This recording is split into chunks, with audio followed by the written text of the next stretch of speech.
This is GMA DZBB Channel 7, a commercial TV station with 100,000 watt transmitting power authorized under station license number BSD-0356-2022, REM, issued by the National Telecommunications Commission, valid until December 31, 2025.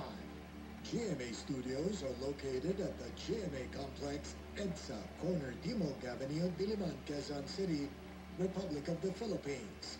The GMA transmitter station is located at Barangay Culyac, Tandangsora, Quezon City. GMA engineering is headed by Elvis B. Ancheta, professional electronics engineer number 897. GMA transmission personnel is composed of electronics engineers, electronics technicians, and first-class radio operators with licenses issued by the Professional Regulation Commission and the National Telecommunications Commission.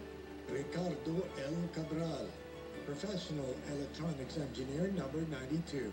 Erwin R. Timbre, electronics engineer number 3650. Joel M. Agu, electronics engineer number 40727.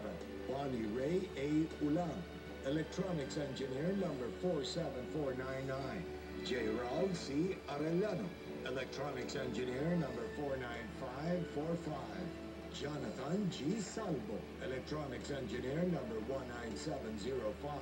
Chester Luis C. Banzuela, electronics engineer number 59014. Louis O. Shapenko, electronics engineer number 15586. Ralph T. Palma, electronics engineer number 29315. Rodrigo P. Quizon Jr., professional electronics engineer number 875. Eric D. Kalaykay, electronics engineer number 26010. Ryan Jesus I. Zapanta, electronics engineer number 41636. Christian C. Cordovez, electronics engineer number 46636. Jefferson V. Dahilog, electronics engineer number 24515. Robert D. Santos, electronics engineer number 27671.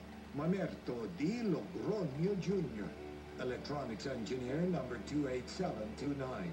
Celestino A. Vega Jr., electronics engineer number 19182. RVP Cariaga, electronics technician number 603. Inocencio Robert D. Maniago, 95-1PNCR-15029. Arnel V. Aricheta, 93-1PNCR-6617. Nathaniel F. Santiago, 11-1PHN-26421. Manuel B. Relion, 99-1PNCR-21589. Junie D. Sioson, 95-1PVI-12771. Lucas P. Caminante, 95-1PXI-12654. All programs telecast on this station have been approved by the Movie and Television Review and Classification Board. Seen via satellite in 52 stations nationwide. Luzon, GMA7 Manila, TV7 Batanes, TV5 Ilocos Norte, TV48 Ilocos Sur, TV7 Abra, TV7 Tuguegarao, TV13 Apari, TV5 Mountain Province, TV7 Isabela, TV10 Benguet, TV5 Baler, TV10 Olongapo, TV12 Batangas, TV44 Halahala Rizal, TV13 Occidental Mindoro, TV12 Puerto Princesa Palawan, TV6 Brooks Point Palawan, TV8 Coron Palawan, TV7 Romblon, TV7 Masbate, TV7 Naga, TV12 Legazpi, TV13 Catanduanes, TV2 Sorsogon, TV8 Gayan, Visayas, TV5 Calbayog, TV8 Borongan, TV10 Tacloban, TV12 Ormoc, TV2 Calibo, TV5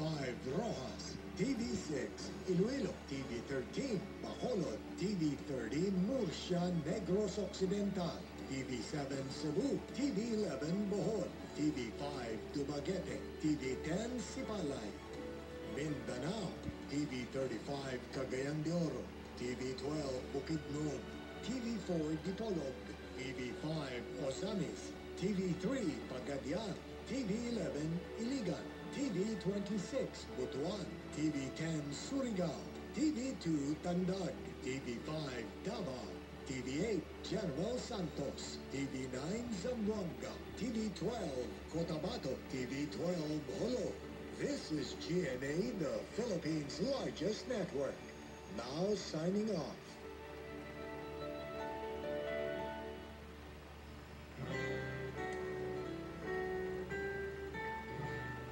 Ang mga pamana ng ating kultura.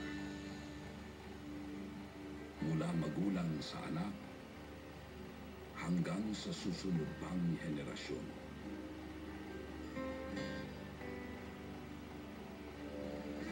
Sa paglipas ng panahon, sa tahanan at sa ating pakikitungo sa kapwa, nabubuo ang mga katangiang ating pinahahalagahan.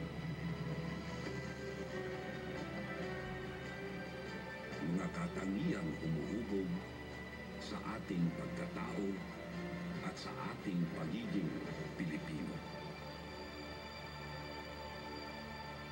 Mga kababayan, ang pambansang awit ng Pilipinas.